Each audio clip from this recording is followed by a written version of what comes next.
Hi குட்டீஸ், நம்மரி கதைகள் சேனல்ல நாம இப்ப புறாவும் எறும்பும் ஃப்ரெண்ட்ஸ் ஆன கதைய பார்க்கலாம்.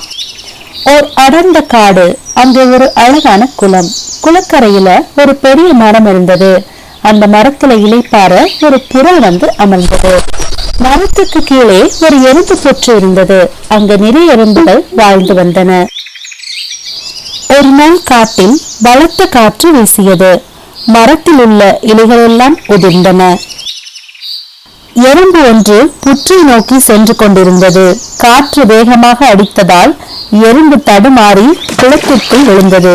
தன் உயிருக்காக போராடி கொண்டிருந்தது.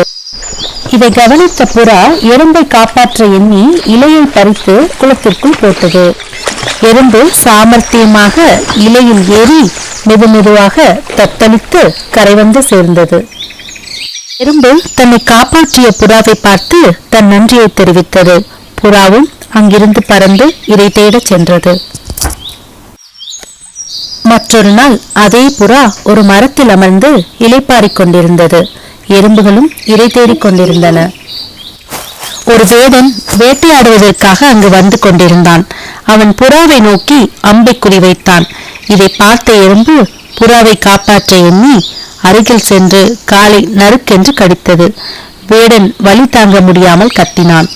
அதே சமயத்தில் அவன் அம்பும் குறித்தவறி புறாவை தாண்டி சென்றது. இந்த சத்தத்தை கேட்ட புறா வேடனிடமிருந்து தப்பித்துச் செல்வதற்காக உடனே பறந்து சென்றது. வேடனும் அங்கிருந்து கிளம்பி வேறு இரையை தேடி சென்றான். வெகு நேரம் கழித்து புறா திரும்பி வந்து தன்னை காப்பாற்றிய எறும்புக்கு நன்றி சொன்னது. அன்று முதல் புறாவும் எறும்பும் நண்பர்களாக வாழ்ந்தன. ஓகே குட்டீஸ், இந்த கதையிலிருந்து நாம புரிந்து கொள்வது என்னவென்றால், நாம எந்த எதிர்பார்ப்பும் இல்லாமல் செய்யும் உதவி நம்மை என்றாவது ஒரு நாள் காப்பாற்றும். மற்றொரு நன்னெறி கதையோடு நான் உங்களை சந்திக்கிறேன்.